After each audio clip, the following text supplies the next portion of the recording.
What's up, fellow go-givers? Jawan Buford, broadcasting Detroit Metro. And what I want to talk about is a problem that I think a lot of entrepreneurs deal with, right? You meet with a commercial lender, you acquire some funding for your business, right? You quote unquote get the bag.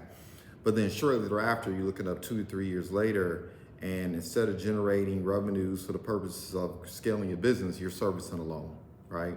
And that's the conversation I had with a commercial lender recently. She asked me what are the biggest problems or issues that I feel like business owners encounter either before they secure funding or after they secure funding. And what I basically said is, look, oftentimes business owners don't know how to deploy the monies they receive in a way that would actually give them an ROI.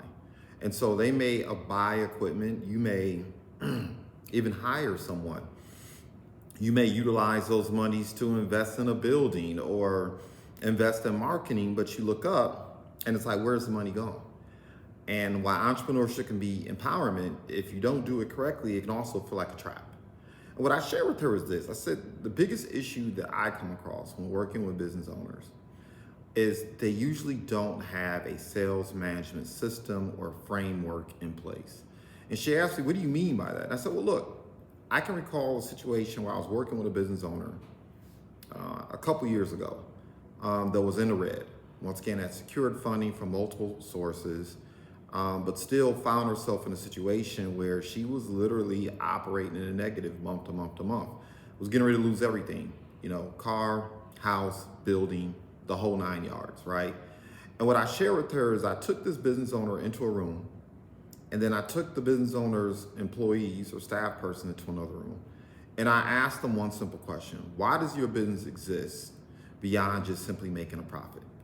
And shockingly, but not really, all the answers were different. No one really could articulate, whether it was in a sentence or 3 or 4 sentences, what the actual mission, what the vision of the business was. Like, what's the impact, who they serve, right? And I shared that's a problem for a couple reasons. Number one, if you and your staff aren't on the same page or you have not been able to effectively communicate that vision, number one, what you have working for you is mercenaries. They're not showing up to grow the business. They're showing up simply for a check. And the bottom line is mercenaries don't come to work early. They don't leave late. They're not going to go the extra mile. And this is huge. This is a big problem. Because especially if you're in the retail space, oftentimes it's not necessarily the products or services. That's not the reason why people are patronizing you. They're patronizing you because they feel like you're looking to go the extra mile, that you're looking to create an experience they can't benefit from or they can't derive anywhere else, right? Look, I try to support local coffee shops left and right throughout Detroit Metro. But I'll tell you, I still occasionally go to Starbucks. And the one thing I always look forward to when I go to my neighborhood Starbucks is that I'll walk in there and they know me by name. They'll say hello. And if a new person is there, they'll ask me my name, right? And they'll write my drink on the cup. And after I've sat down and got my computer set up, a couple pages into a book, I'll hear my name being called. And if I do that frequently enough, what ends up happening is they don't know the drink that I want when I walk in. Even if I'm not there frequently, for some reason, they still can recall it and they'll call me by name. And it's just those little things. Well, mercenaries aren't going to be willing to do the little things, right? They're just there to collect a check.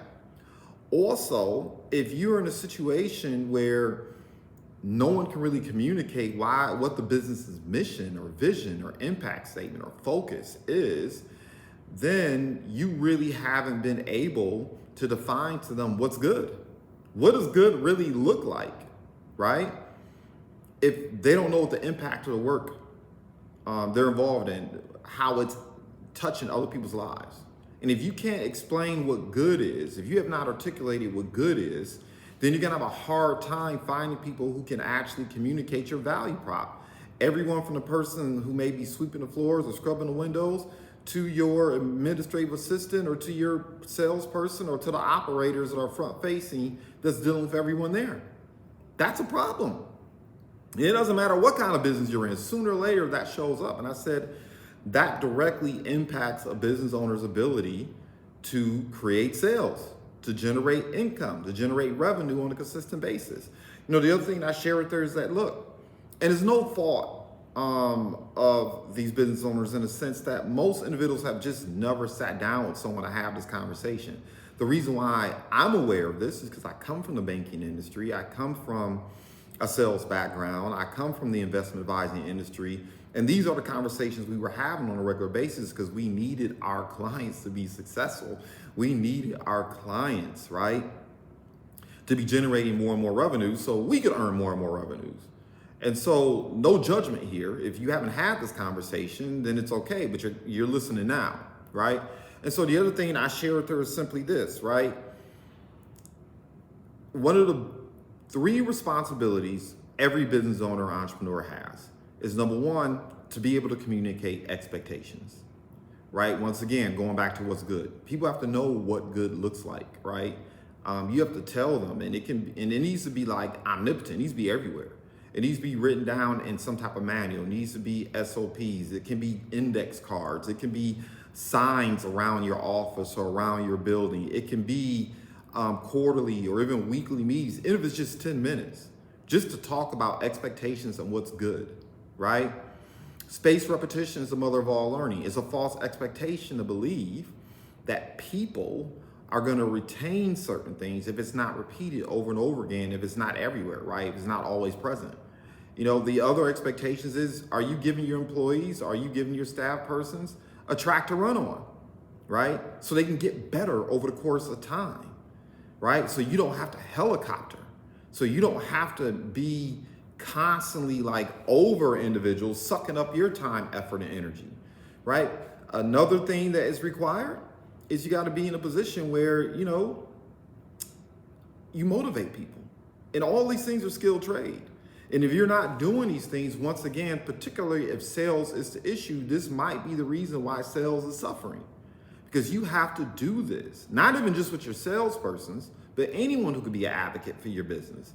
And I share oftentimes business owners will acquire the monies, but they haven't plugged these holes. And so they have the monies, they're acquiring equipment, they're doing the things they're told to do. If they're acquiring grants, the grants dictate they have to spend the money in a certain type of way. But if they haven't plugged these holes, it ends up becoming a huge problem, right? And so, she asked me, she said, look, what's the framework? How do we make sure that people understand that this is important? I said, well, most business owners know it's important. You know it's important what I'm talking about right now. Because every business owner, especially in the beginning, and even those who've been established for a period of time, you're wearing all the hats, right? You're trying to be the CEO, CFO, CIO, CSO, CTO. There's so many acronyms, CR, I can't even keep up with it anymore. You're trying to be the phone call, text message, email person. You're trying to put out every single fire, respond to every single complaint, make your customer service calls, and make sure people are happy. It gets overwhelming. We've all been there. And we know where this ends, right? We know where this ends. Where this ends in that heart attack. This ends in your body aching. This ends in mental fatigue. You're not able to take the vacations you want to take because you're trapped in your business. You're not able to go golfing. You're not able to spend time on the shore in Florida or in Puerto Rico or Cancun. You're not able to spend that extra time with the kids or grandkids. You're not able to do the things you feel like you've been purposed to do beyond your business. That's how this ends. And the bottom line is there's gonna be an exit event in your business. Either you're gonna go out of business. A lot of that's gonna be due to fatigue, can't climb the stairs anymore. You just don't have the energy anymore to get up and make it happen. It's gonna be death or disability. We don't like to talk about that. It's gonna be perhaps someone buying your business. And if you've plugged in these holes and you have these systems in place, makes your business a lot more attractive. You can sell it for more. Or it's gonna be a situation where somebody puts you out of business, right? That is what is inevitable. I don't think anyone goes into business to be forced out, right? You wanna choose how the business either transfers to the next generation, or you wanna choose how the business, where the business ends up and where you end up on your own terms, right? And she said, well, talk to me more. I said, here's the issue. I said, oftentimes lenders, by no fault, because the incentives aren't there, lenders aren't trained and typically don't have the bandwidth to have these type of conversations. But the bottom line is Um, if these conversations aren't had, once again, you're going to be putting a business owner at a deficit. She says, well, how do you communicate why this stuff's important? I said, well, you talk about the pain. And I just articulated the pain. These are the pains that occur when these conversations aren't had, when these systems aren't put in place, when you don't put the right butts in the right seats, right? A framework I like to use is gas. Are you cooking with gas? Because sometimes you gotta let your business cook. Sometimes you gotta let the people around you cook, right? But look, you gotta find people who get it, right? You gotta find people who get the mission. And you have to make sure they know the mission. You got to make sure that people are being held accountable, and they want to be held accountable because they're not mercenaries. They really appreciate what it is that's being done, and you got to make sure people have the skills to pay the bills. And if they don't have the skills, at least they have the temperament, they have the mindset, right? They have the attributes that you're looking for, because sometimes skills can be taught, but they still have to be willing to learn, right? And this is the conversation I had. And these are the types of problems that we solve here at JSB Strategies. And look, I hope this conversation lands well. I hope you're able to benefit from this somehow.